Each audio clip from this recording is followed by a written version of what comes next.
네, 안녕하십니까. 김광수 소장입니다. 5월 동영상 두 번째 중국의 1대1로 사업과 아시아인프라투자은행에 대해서 말씀을 드려보겠습니다. 전체 횟수로는 34회 동영상이 되겠습니다. 이미 이제 이 주제는 각종 언론 보도 등을 통해서 이미 많이 접하신 주제이고, 그 다음에 또 경제 시평을 구독하시는 분들께서는 이제 시평 등을 통해서도 이미 여러 차례 접하셨기 때문에 익숙하셨을 거라고, 익숙한 내용이라고 생각이 됩니다.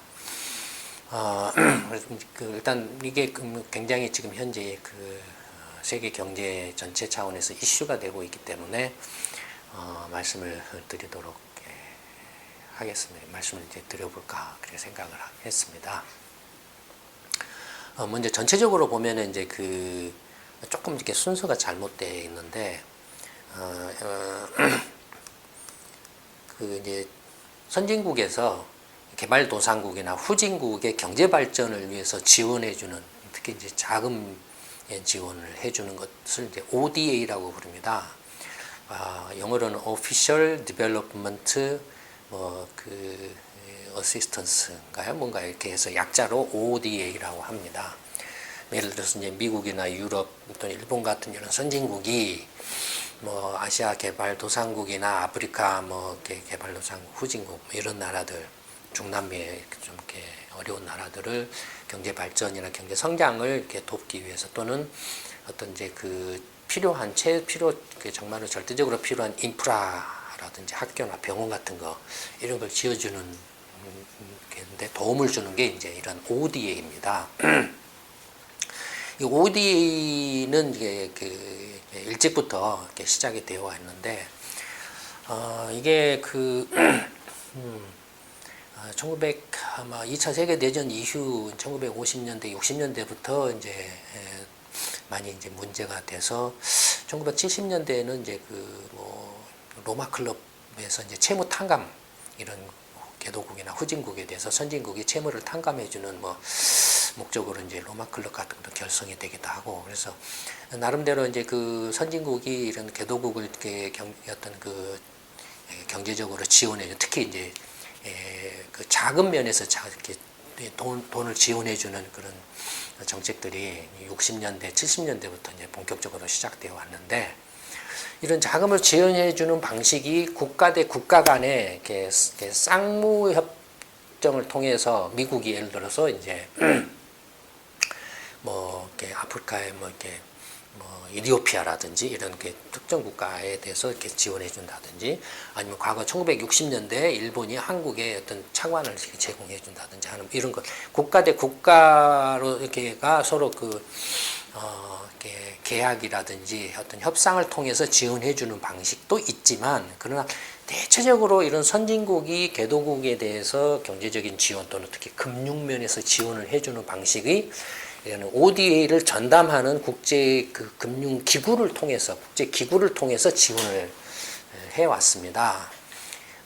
그래서 ODA는 이제 세계 전체적으로 ODA를 보면은 이제 이 도표를 보시면은, 이건 2000년부터 나와 있습니다만은,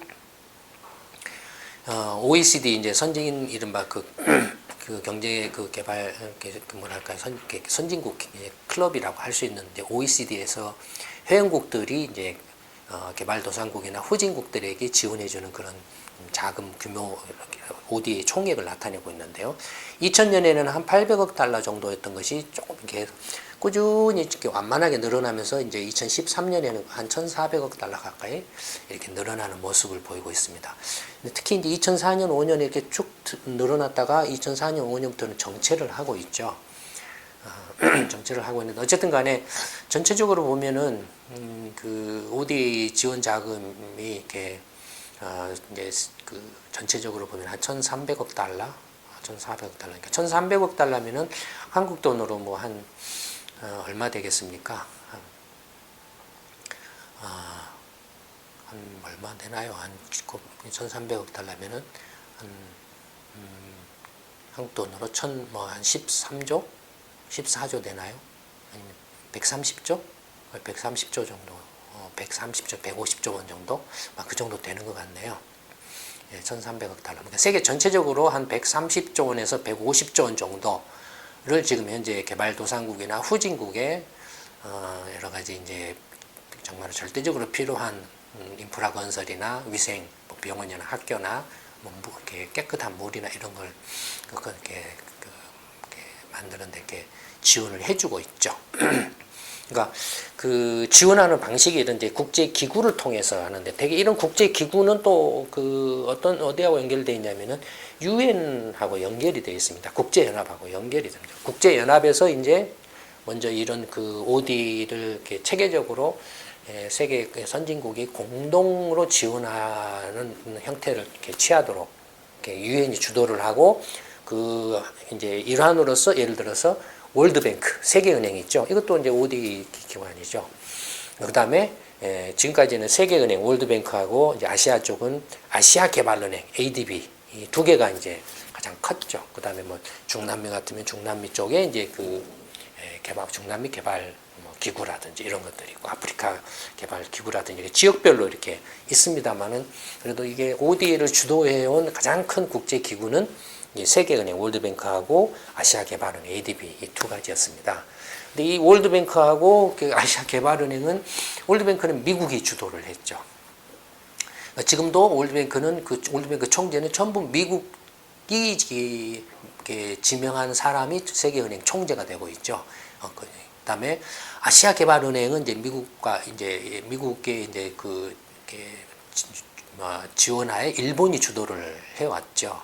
그래서 아시아개발은행은 총재는 역시 그 시작할 때부터 지금까지 계속 일본 정부가 지명한 일본 사람들이 계속 총재를 해오고 있죠. 아시아개발은행은 일본이 계속 주도를 해온 그런 모습을 취하고 있는데, 일본이 주도를 한 것은 뭐냐면은 아시아개발은행을 통해서 아시아 개도국들한테 지원해주는 이런 금융 자금의 상당 부분을 일본 정부가 이제 제공을 해주기 때문에 그렇다라는 겁니다. 이제 여기에 이제 중국이 이제 나선 거죠.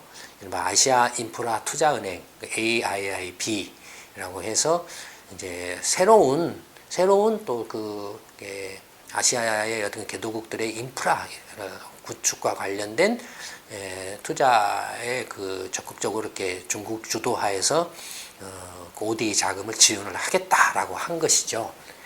그러니까 아시아 인프라 투자 은행은 이런 ODA의 이제 그 일환인데, 그걸 주도하는 게 세계은행 같은 경우는 미국이고 아시아개발은행은 일본인데, 이제 중국이 주도하는 그런 ODA 기구를 하나 만들어서 하겠다라는 겁니다. 근데 이게 이제 그 ODA 내용을 조금 더 구체적으로 살펴보면, 이제 주요 국가별로 이렇게 ODA를 이렇게 지원해주는 그 내용을 보면, 되게 ODA는 대부분이 뭐냐면 차관 제공, 말하자면 이제 대출을 해주는 거, 돈을 빌려준 거죠. 장기 저리로 굉장히 낮은 금리로 해서 장기간 대출을 해주는 형태를 취합니다. 대부분의 경우가. 보시면은 이렇게 주요 국가별로 보시면은 2000년부터 2013년인데, 사실은 2000년에 보시면은 가장 그 ODA 그 지원 규모가 컸던 나라가 일본입니다. 미국은 일본보다 더 작았어요. 근데 사실은 2000년 이전에는 일본이 ODA 지원 금액이 가장 많았어요. 일본이. 그러니까 그때까지만 해도 이제 80년대까지만 해도 일본 경제가 급성장을 하고 90년대니까 거품이 꺼지긴 했어도, 일본이 이제 아무래도 이제 잉여 자금이 많고 해서 이제 개발도상국에 대한 어떤 지원을 적극적으로 나서고, 또 이렇게 90년대에 또 일본이 그때 그 이제 80년대부터 이제 그 나카소네, 그 80년대 초에 나카소네가 이렇게 총리가 되고 아시아 지역을 순방하면서 이제 그 문제가 일어났었죠. 그때 반일 데모가 많이 일어났어요. 그 이제 과거 2차 세계대전 때 침략을 당한 아시아 각국들이 굉장히 그 일본에 대해서 이렇게 반일 감정들을 이렇게 표출을 했는데, 그걸 무마하기 위해서 이제 일본 정부가 적극적으로 ODA 아시아 개도국들에 대해서 차관 제공을 확대를 하겠다. 그래서 경제 성장을 촉진하는 데 기여를 하겠다라고 해서 이제 일본의 ODA 지원액이 이제 많이 늘어난 거죠. 그래서 일본이 많았습니다. 근데 이제 2000년 이후 들어와서는 미국이 이렇게 축 늘어가지고 가장 압도적으로 많고 일본은 그냥 거의 정체되는 모습을 보였죠. 미국이 많이 늘어난 건 뭐냐면은 2000년 이후에 요 무렵에 좀 시끄러웠어요. 미국이 괜히 이렇게 폰만 잡고 실제로는 별로 지원을 안 한다. 실제 주도하면서 이렇게 어떤 대장 노릇을 하면서 폰만 잡고 폰만 잡고 실제로는 돈을 안 내고 있다라는 그런 비난 여론들이 좀 있었어요. 그래서 이제 그 비난을 받아서 미국이 ODA를 좀 늘린 거죠. 그래서 이렇게 2000년 이후에 미국의 ODA가 그 전에는 130억 달러 정도 되던 것이 그 2배 이상으로 300억 달러 수준으로 축 늘어난 거죠. 그래서 미국이 이제 지금 가장 ODA 지원 금액이 많습니다. 미국은 이제 뭐 특히 중남미 지역이라든지 그 다음에 이제 중남미 국가가 그때 이제 민주화 됐잖아요. 뭐 민주화라고 할까요? 하여튼 뭐랄까요? 이른바 친미 정권이 이렇게 계속 독재 정권이 이렇게 장기 집권을 해와서 부정부패가 만연하고 경제 성장도 굉장히 침체하고 경제 위기가 빈발을 했는데 이제 2000년 들어와서 이른바 이제 뭐 브라질이라든지 멕시코라든지 이렇게 이런 여러 또 그 베네수엘라라든지 이런 곳에서 좌파 정권들이 들어서고 민주화 개혁이 일어나고 그래서 이제 그 경제 정책을 이른바 이제 극소수 이제 부유층이나 어떤 그 미국 경제하고 이렇게 밀착되어 있는 그 재벌 대기업들 위주의 경제 정책에서 일반 그 서민 위주의 경제 정책 또는 주택 보급 정책이나 이런 걸로 정책 전환을 하면서 그런 자금 수요들이 또 많았죠. 미국도 그런 이제 시대의 변화 또는 그 지역의 어떤 정치적 역학관계 변화에 맞추어서 중남미 지역에 대한 그 좌파 정권에 대한 지원도 이렇게 불가피해졌죠. 민주주의가 일단 한 단계 더 이렇게 업그레이드 됐으니까 거기에 대해서 무시를 할 수는 없잖아요. 뭐 그런 부분들이 작용을 해서 미국의 ODA가 2000년 이후에 이렇게 늘어난 걸로 보여집니다. 또 한편으로는 이 무렵에 뭐 중국 관련한 뭐 지원도 조금 있었던 것 같고요.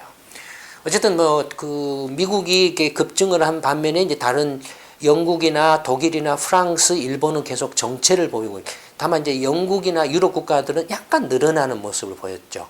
그러니까 되게 이제 한 7, 80억 달러에서 2000년도 초에는 7, 80억 달러에서 거의 이제 103, 40억 달러로 이렇게 독일이나 영국이나 프랑스는 이렇게 ODA가 늘어났죠. 늘어난 것이 이것도 그 지역별로 특성이 있습니다. 주로 유럽 쪽의 ODA는 이제 아프리카 쪽이나 중동, 동유럽 쪽을 대상으로 해서 이렇게 늘어난 거고, 아까 미국 같은 경우는 말씀드린 것처럼 이제 주로 중남미라든지 전체 이제 세계은행을 통해서 이제 아프리카라든지 글로벌하게 한 거고, 일본은 주로 ODA가 이제 아시아 쪽, 아시아 개발은행을 중심 통해서 이렇게 아시아 쪽을 통해서 집중적으로.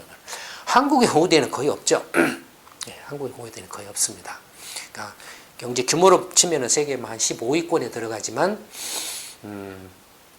ODA 기여도로 보면은 아주 미미한 상태에 있습니다. 근데 이제 그 ODA도 이렇게 주요 국가별로 이렇게 그 전체 금액으로 치면은 이렇게 나타나 있지만 그 나라의 경제 규모, 그러니까 말하자면 GDP를 기준으로 한 비율로 보면은 어떻게 되어 있냐면은 가장 그 금액 면에서는 가장 큰 미국의 경우에는 비율 면에서 보면은 이게 이제 미국인데 어떻습니까? 0.2% 정도입니다. 미국 전체 GDP의 0.2% 정도에 불과하죠. 그래도 그 금액으로는 가장 많다 이거예요. GDP, 그 나라 경제 규모에 비해서 ODA 지원이 가장 많은 나라는 영국이죠.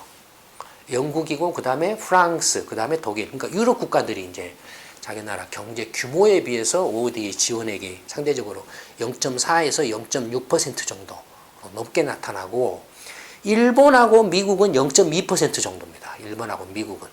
한국은 이제 0.7% 뭐 이런 정도로 나타나고 있죠. 경제 규모로 치면은. 그러니까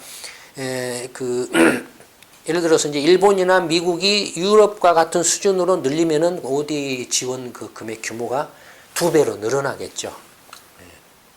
미국은 300억 달러가 600억 달러로 늘어날 거고, 일본은 뭐 200억 달러가 한 400억 달러로 늘어날 거고, 이렇게 늘어나겠죠.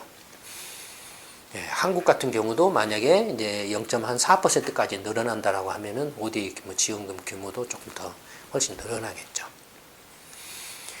그럼 이제 그 중국이 이제 아까 말씀드렸던 것처럼 중국이 세계은행, 월드뱅크, 그 다음에 아시아 쪽에 일본이 이제 주도하는 아시아개발은행에 별도로 이제 아시아 인프라 투자 은행을 만들어서 이렇게 ODA 자금을 지원하겠다라고 한 배경을 보면은 이 말 나온 것은 2013년 10월에 그 에이펙 정상회담에서 시진핑 주석이 제안을 한 겁니다. 그러니까 그 얼마 안 됐어요. 이건 뭘 말하냐면은 2013년 10월이니까 거의 한 1년 반 전에 이렇게 제안을 한 것이죠. 이건 시진핑 정부가 집권 첫 해죠. 첫 해에 이런 제안을 했다라는 건 첫째는 중국 경제 규모가 급성장을 했다라는 겁니다. 세계 2위의 경제 대국이 됐습니다. 그러니까 2010년에 일본을 앞지르고 중국이 미국 다음으로 세계 두 번째 경제 규모를 이제 자랑하는 그런 나라가 됐죠. 그래서 경제 규모가 커졌다라는 것이 하나 있고, 그 다음에 경제 규모가 커지고 2011년부터 이제 그 중국이 정치, 군사, 외교적으로 좀 그 일본과 좀 갈등이 이제 시작됐죠. 뭡니까? 영토 분쟁이죠. 그러니까 다오이다이 또는 일본어로 센카쿠 열도 영토 분쟁이 2011년에 이제 표면화됐죠. 그러니까 동경 그 도지사가 그걸 이제 그 다오이다이 센카쿠 열도를 이제 매입을 해버린 거죠. 민간 소유 형태로 되어 있던 걸 매입을 해서 동경도의 시위지로 이렇게 바꿔버린 것들이 이제 계기가 돼가지고 이제 문제가 이게 커진 거죠. 그래서 이제 그런 식으로 중국하고 일본 간의 갈등이 커지면서 이제 또 그것이 이제 일본은 또 미국하고 안보 동맹을 맺어서 최근에도 이제 그 아베 총리가 일본에 가서 지금 그 중국을 견제하는 그런 듯한 그런 이제 미일 정상회담을 통해서 이렇게 발언도 하고 있지 않습니까?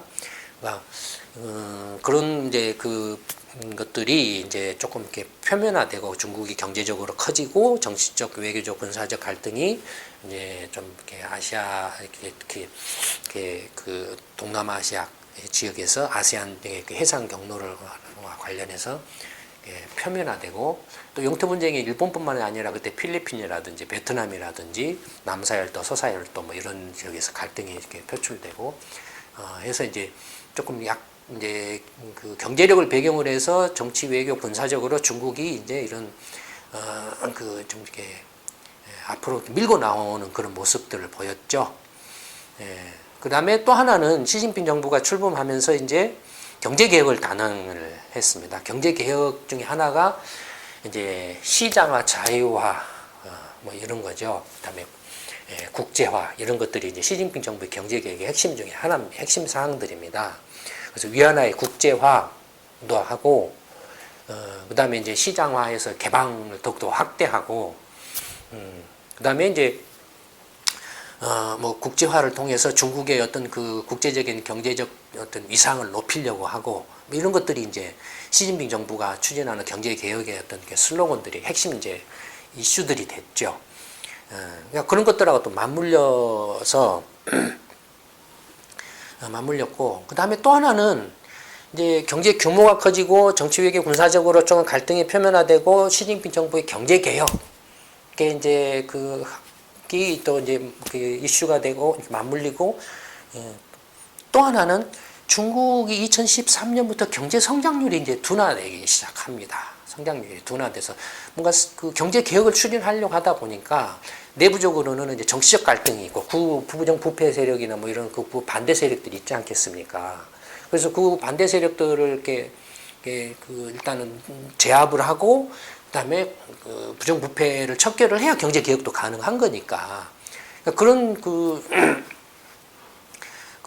이게 작업을 하려고 하다 보니까는 당연히 이제 경제 성장률도 내부적으로 둔화가 되죠. 그 다음에 어쨌든 부동산 투기 거품이 이제 꺼지기 시작하고, 그 다음에 부동산 투기 거품이 꺼지니까 그와 맞물려서 뭐 지방정부 채무 문제라든지 또는 뭐 이렇게 그림자 금융이라든지 이런 이제 말하자면 이제 경제 어떤 성장의 발목을 잡거나 경제가 경착륙할 수 있는 위험들이 2013년에 들어오면서부터 확 커지죠.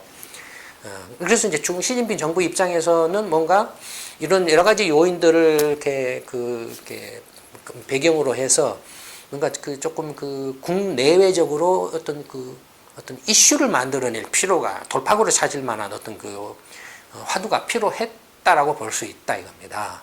거기에 나온 게 이제 바로 이 아시아 인프라 투자은행 구상이죠. 2013년 10월 달에 이제 에이펙 정상회담에서 시진핑 주석이 이제 그 이야기를 합니다. 그리고 이제 그 이야기를 하고 처음에는 그 반응이 좀 약간 좀 이렇게 시원찮았어요. 2014년 10월 달에 베이징에서는 이제 21개국이 특히 아세안 국가를 중심으로 해서 이제 아시아 인프라 투자은행에 참여를 하겠다라고 이렇게 해서 이제 MOU가 체결이 됐었는데, 근데 그 전에는 아세안 국가를 중심으로 해서 이렇게 했지만 좀 반응이 약간 이렇게 시원찮았던 이유 중에 하나가, 물론 미국과 일본이 상당히 견제를 했죠. 견제를 하고 유럽이나 한국이나 뭐 이런 호주나 이제 그런 그 동맹국들이 또 이렇게 약간 이렇게 주저를 했었고요. 근데 한편으로는 그러면서도 문제 제기들이 끊임없이 나왔습니다.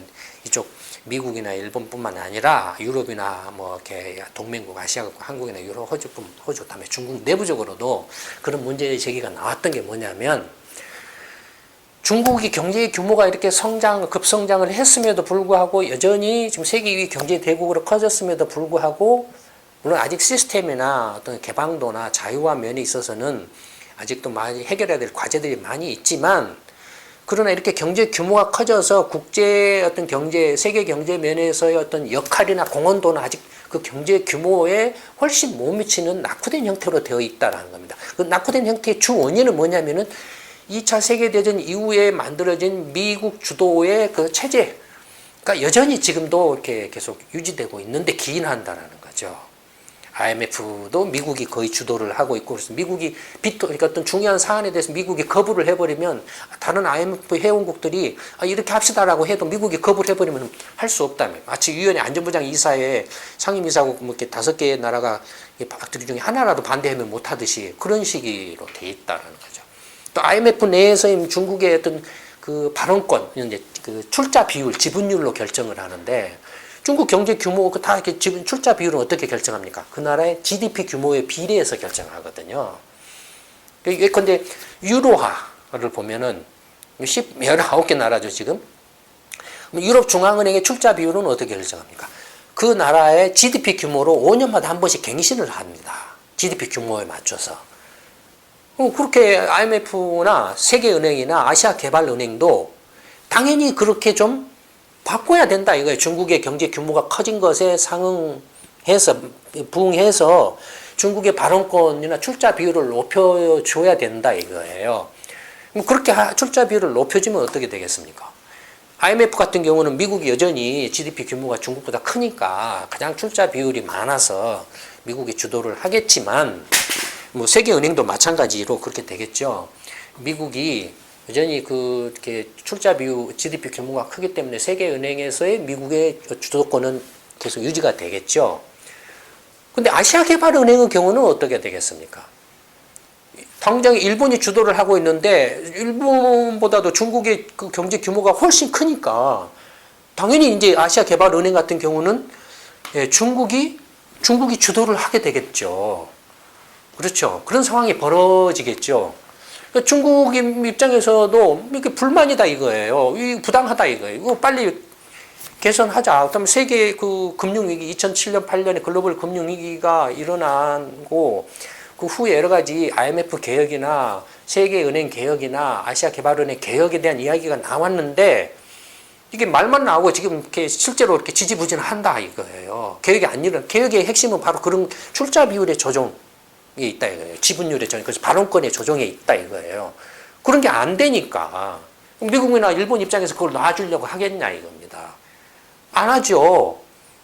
그러니까 중국이 아까 말씀드린 여러 가지 배경 플러스 이런 이제 그 어떤 국제 세계 경제에서의 중국의 위상의 변화에 상응하는 발언권을 부여받지 못하니까 당연히 욱할 수밖에 없겠죠. 욱해서 나온 게 바로 아시아 인프라 투자은행. 니들이 안 해? 그럼 우리가 하겠다라고 한 거죠. 제일 처음에 이렇게 딱 했을 때 나왔던 게 이제 러시아라든지 이런 게 이른바 이제 미국하고 다소간의 거리를 두거나 어떤 이렇게 대립 관계에 있는 그런 나라들이 이렇게 호응을 했고 이제 주로 이제 아세안 국가들이 많이 초창기에는 참여를 했는데 결과적으로는 어떻게 되고 있습니까? 지금 이제 올 4월 15일 현재 중국 정부가 발표한 걸 보면은 전체 57개국이 이제 아시아 인프라 투자은행에 참여를 하겠다라고 이렇게 공식적으로 밝혔다라는 거죠. 아시아 그 중에서 이제 아태 지역의 경우에는 아시아 인프라 투자은행이니까 아시아가 중심이죠.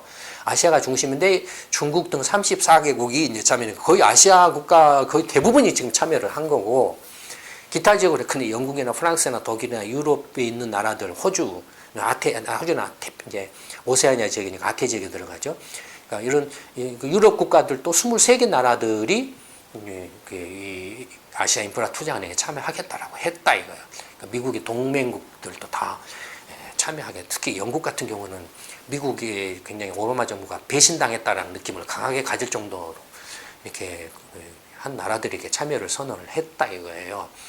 그러니까 세상의 변화에 맞춰서 합리적으로 문제를 해결하자라는 게 영국이나 유럽 국가들의 이제 주장이죠. 그러니까 미국이나 이렇게 일본이 과거에 누렸던 그런 기득권을 여전히 지금 세상의 변화를 이렇게 외면한 채 기득권을 누리는 것은 좀 온당치 못하다. 오히려 중국이 이렇게 경제 대국이 되고 이제 글로벌 세계 경제에서 기여할 수 있는 그런 역량이나 준비가 되어 있다라고 한다라면 그런 역할을 건전하고 공정하고 투명하게 할 수 있도록 유도하고 그런 틀을 만들어가는 게 더 중요하다라는 게 이제 유럽 국가들의 생각이죠. 그걸 틀어 막는다라고 해서 막아지냐 이겁니다. 미국이나 일본이 자기 기득권만을 이렇게 지킨다라는 것은 이렇게 이해는 할 수는 있지만 그거는 좀 이렇게 동의하기 힘들다라는 거예요. 세상의 변화에 비춰봤을 때 중국이 또 이렇게 어쨌든 어떤 정치적이나 군사적이나 외교적으로 뭔가 나름대로의 어떤 패권 국가로서 뭔가 주장을 하려고 하는 면도 있겠지만 그건 어쩔 수 없다 이거예요. 미국도 그렇고 유럽도 그렇고 러시아도 그렇고 그런 패권 국가의 성향을 이미 예전부터 쭉 보여왔고 자기들 그런 행위를 해왔다 이거예요. 중국이 이렇게 강대국으로 이제 부상을 했기 때문에 그런 행동을 이렇게 하는 걸 막을 수는 없는데 그런 걸 막을 수는 없다고 할지라도 그거 하나라도 더 공정하고 투명하고 온당하고 합리적인 방향으로 국제사회의 어떤 그 의견이나 국제사회와 함께 할 수 있는 형태로 유도하고 그런 틀을 만들어가는 게 더 중요하다라는 거죠. 그러니까 그런 차원에서 이제 지금 유럽 국가들이 아시아 인프라 투자은행에 대거 참여를 해버린 겁니다. 그러다 보니까는 미국하고 일본만이 결과적으로 지금 왕따 당해버린 상황이 벌어졌죠. 완전히 실패한 거죠. 근데 어쨌든 간에 이제 아시아 인프라 투자은행은 중국이 주도를 하고 또 중국이 가장 이제 이제 미국하고 일본이 참여를 안 하고 있기 때문에 그 나라의 경제력 규모에 상응해서 출자 비율을 결정하는 게 보통이니까 그런 기준으로 치면 중국이 지금 압도적으로 경제 규모가 커요.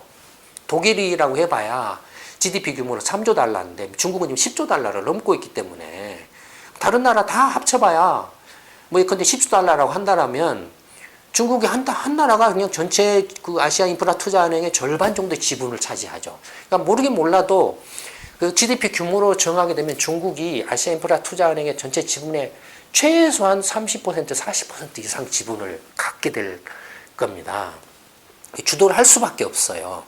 미국이나 일본이 이렇게 참여를 해서라도 그걸 좀 완화시키는 쪽으로 가는 게 더 현명하다라고 보여지는데 어쨌든 좀 더 이제 앞으로 중국은 여전히 이제 미국이나 일본에 대해서 문을 열어놨다 참여해라라고 이렇게 하고 있는데 어쨌든 그건 두고 봐야 되죠.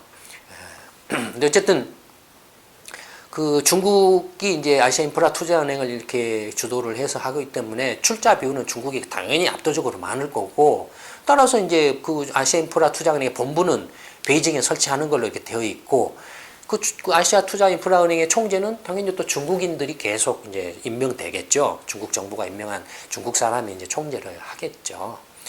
예. 이제 예를 들어서 이제 아시아인프라투자은행이 이제 그 경합하는 게 누구하고 경합을 하냐면은 이제 일본이 주도하는 아시아개발은행하고 경합을 하게 된다. 경쟁을 하게 된다 이거예요. 아시아개발은행은 그럼 어떠냐라는. 아시아 그 개발은행을 보면은 아시아개발은행은 1963년에 이제 UN에서 이제 아시아 지역 경제 성장 발전을 위해서 뭔가 그 지원이 필요하다라는 이제 그 논의가 일어나 가지고 1966년에 아시아개발은행 설립이 됐죠. 1960년에 이제 필리핀 마닐라에 이제 본부를 개설을 합니다. 31개국이 참가해서 만들어졌는데, 그 초창기부터 이제 일본이 주도를 해야죠. 벌써 이제 1960년대만 해도 벌써 일본이 세계 2위 경제 대국이 돼버린 때죠. 이제 2차 세계 대전의 패전에서 전부 부서졌는데 복구를 다 완료하고 벌써 1964년에 뭘 합니까? 동경올림픽을 개최를 할 정도로 이미 세계 2위, 미국 다음으로 2위 경제 대국이 돼버리죠. 그래서 이제 그 일본이 이제 그 아시아개발은행을 이제 주도를 한다. 돈을 빌려줄 수 있는 여력을 가진 나라가 일본 정도뿐이다. 이거 아시아 지역에서 다른 나라는 다 이제 후진국의 개도국 상태고. 그 당시에는 일본 정부가 임명한 사람이 계속 아시아개발은행의 총재를 지금까지도 해오고 있죠. 현재는 이제 아시아개발은행에 참여한 국가가 67개국입니다. 앞에 그 아시아인프라투자은행은 지금 출범할 때부터 벌써 57개국에 달하고 있는데, 아시아개발은행은 지금 출범한 지 벌써 한 몇 년이죠? 50년 지금 50년 넘었나요? 한 60년 가까이 된가요? 이렇게 돼 있는데 67개국입니다. 아시아 국가가 한 48개국, 기타 국가 19개국이죠. 아시아개발은행이 이제 그 1966년 설립된 이후에 2013년까지 지금 그 계속 ODA를 지원해 온 규모가 총 1,550억 달러 정도에 달합니다. 금액으로는 1,550억 달러니까 한 150조 원 정도, 160조 원 정도, 이 정도 되겠죠. 근데 얼마 안 될 것처럼 보이지만 예전에 1960년대, 70년대는 뭐 1억 달러라고 하면 어마어마한 큰 돈이죠. 화폐 가치가 계속 떨어졌으니까. 그런 걸로 생각하면 단순히 명목상의 금액만으로는 금액이 작다 크다라고 좀 보기는 힘들죠. 어쨌든 1,550억 달러를 지원했고 2013년 한 해에 지원한 그 금액은 한 200억 달러 정도를 지원을 했습니다. 그다음에 이제 그 2009년에 이제 금융위기 직후에 이제 그 자본금이 아시아개발은행 자본금액이 550억 달러였습니다. 550억 달러였는데 금융위기 직후에 이걸 좀 늘리자고 한 때도 그 배경 중에 하나가 뭐였냐면은 중국의 역할을 고려를 해서 좀 늘리자라는 거였어요. 중국도 좀 이제 아시아개발은행에 좀 지분을 높여져 가지고 중국이 좀 이렇게 좀 더 주도적으로 이렇게 역할을 할 수 있도록 그런 취지로 이제 이야기가 나와서 뭐 다른 것도 있습니다만은 그 금융 위기로 인해서 이제 그 자본금이 너무 적다. 지원을 해줬는데 그게 부실화돼 버린다든지 회수가 안 된다든지 또는 아시아 개발 개도국들이 금융위기로 충격을 받아가지고 더 많은 지원을 해줘야 되는데 자본금이 너무 적다라는 거죠. 대출해줄 만한 돈이. 그래서 그걸 이제 1,650억 달러로 증액을 하기로 합의를 했습니다. 2009년에. 합의를 했는데 지금까지 증액을 못하고 있어요. 못한 이유가 뭐냐면은 미국 의회가 승인을 안 해줘요. 미국 의회가 지금 공화당이 이제 다수당이 돼가지고 승인을 안 해줘가지고 집행을 못하고 있습니다. 그래서 지금도 여전히 이제 뭐 550억 달러 정도 돈이 돌고 있죠. 근데 이제 출자 비율은 일본이 15.65, 미국이 15.65, 근데 그에 비해서 중국이 6.46%밖에 안 되죠. 그러니까 자본금을 증액을 하면 중국의 비율이 이제 훅 높아지겠죠. 인도가 6.35, 호주 5.8, 한국이 5.05 이런 정도로 되어 있습니다. 사실은 이거는 아시아개발은행이나 세계은행이나 기타 IMF 등에서 중국의 어떤 경제 규모에 그 상응하는 어떤 그 발언권이나 어떤 출자 비율을 높여 주었더라면 중국이 아시아 인프라 투자 은행을 하겠다라고 나서지 않았을 수도 있죠. 근데 어쨌든 결과적으로는 그렇게 돼버렸어요. 그렇게 돼버렸습니다. 그래서 지금은 이제 어떻게 됐냐면, 그러면 이제 이런 아시아 개발 은행하고 일본과 미국 지원하에서 일본이 주도하는 아시아 개발 은행하고 아시아 인프라 투자 은행이 경쟁적으로 이제 아시아 개도국을 중심으로 해서 이제 ODA 지원을 하게 된다 이거예요. 근데 그 지원을 하는데 중국이 전략적으로 내세운 게 뭐냐면은 이제 뒤에 나오는 1대1로 사업을 발표를 했습니다. 1대1로 사업을 중국이 발표를 했는데 뭐냐면은 해상과 육상으로 이렇게 해서 중국과 유럽을 연결하는 신실크로드 사업을 벌이겠다라는 겁니다. 뭐 구체적으로 1대1로 사업의 사업 규모는 이렇게 공식적으로 나온 건 없지만 바닷길을 통해서 중국에서 유럽 또는 육로를 통해서 중국으로 유럽을 연결하는 뭐 도로라든지 철도 또는 해상 항만이라든지 항구 이런 것들을 쭉 정비를 해가는 그런 인프라 사업을 한다라는 거죠. 근데 그 대체적으로 중국의 이제 금융기관들이나 일부 전문기관들이 추정한 바로는 1조 위안이 넘을 거라고 이렇게 추산을 하고 있습니다. 1조 위안이면은 지금 달러당 6위안이 넘고 있으니까, 그러니까 그 1조 위안이면 대강 한 1,700억, 1,800억 달러, 뭐 1,700억 달러 이 정도 되죠. 그러니까 원화로 치면은 170, 80조 원 정도. 170, 80조 원 정도면 1대1로 사업 규모가 뭡니까? 아까 ODA 전체가 얼마라고 그랬습니까? 앞에서. 세계 전체로. 1,300~1,400억 달러 정도 된다라고 했죠. 근데 1대1로 사업의 지금 예상 규모가 1,700억 달러니까 ODA 사업 전체, 세계 전체 그 선진국 전체 ODA 사업 규모보다도 더 크죠. 지금 1대1로 사업이. 근데 이 1대1로 사업의 상당 부분이 아시아 인프라 투자 은행을 통해서 이루어질 공산이 매우 높다 이거예요. 그러면은 어떻게 되겠습니까? 이게 규모 면에서 비교가 안 돼 버리죠. 어마어마하죠. 이런 걸 통해서 뭘 하냐면 전력이나 철도, 항만, 도로 등을 이렇게 만든다라는 겁니다. 되게 이제 중국하고 아까 예전에도 동영상에서 말씀드렸던 것 같은데 유럽을 연결하는 해상하고 육상의 어떤 신실크로드 중간 경유지에 있는 나라들을 보면 다 개도국들이에요. 아세안 국가, 그다음에 이제 인도라든지, 그다음에 제 중동 국가라든지, 그다음에 이제 아프리카, 그다음에 동유럽 거쳐서 유럽이거든요. 다 개도국들이에요. 1대1로 사업이나 그 ODA 사업 지원 대상 국가들이에요. 그러니까 아시아 개발은행과 아시아 인프라 투자은행이 서로 이제 경쟁적으로 한다라고 했을 때 어떻게 되겠습니까? 사업 규모라든지 자금 규모 면에서 아시아 개발은행의 출자금은 550억 달러죠. 1650억 달러 늘리고는 지금 못 늘리고 있죠. 근데 지금 이렇게 아시아 인프라 투자은행의 경우에 자본금은 처음 시작할 때는 500억 달러지만 곧바로 1000억 달러로 늘린다라고 이렇게 하고 있죠. 그러니까 배이죠, 규모가 아시아 인프라 투자은행이. 배인데다가 실제로 이렇게 아시아 인프라 투자은행을 이렇게 떠받쳐 줄 수 있는 이런 1대1로 사업도 어마어마한 사업이 이렇게 연결되어 있다라는 겁니다. 그러니 아시아 개발은행하고 아시아 인프라 투자은행이 경쟁한다라고 했을 때 아시아 개발은행이 경쟁이 되겠냐 이겁니다. 근데 어쨌든 간에 양 기관이 선의의 경쟁을 하게 되면 ODA 규모가 확대되겠죠. ODA 규모가 확대되면은, 그러니까 차관을 적극적으로 서로 경쟁적으로 지원을 해준다라는 거예요. 문제는 뭐냐면은 지금 일본의 경제 상황을 봤을 때 일본이 과연 그런 차관을 지내줄 만한 여력이 충분히 있겠느냐라는 것이죠. 일본의 경제 상황을 감안했을 때. 조금 예를 들어서 이제 경제 규모로 보면은 이미 GDP, 명목 GDP로 보면은 미국의 이제 명목 GDP가 2014년에는 한 17조 달러에 달하고 있습니다. 넘고 있죠. 중국의 GDP는 2010년에 일본을 앞질러 가지고 10조 달러를 넘었습니다. 일본의 GDP는 지금 5조 달러가 안 돼요. 그러니까 지금 2014년 작년 기준으로 중국 경제 규모가 일본 경제 규모 2배를 넘었어요. 2배를 넘었습니다. 한국은 지금 1조 한 3, 4천억 달러 정도 되니까 중국이 한국의 한 7, 8배에 달하죠.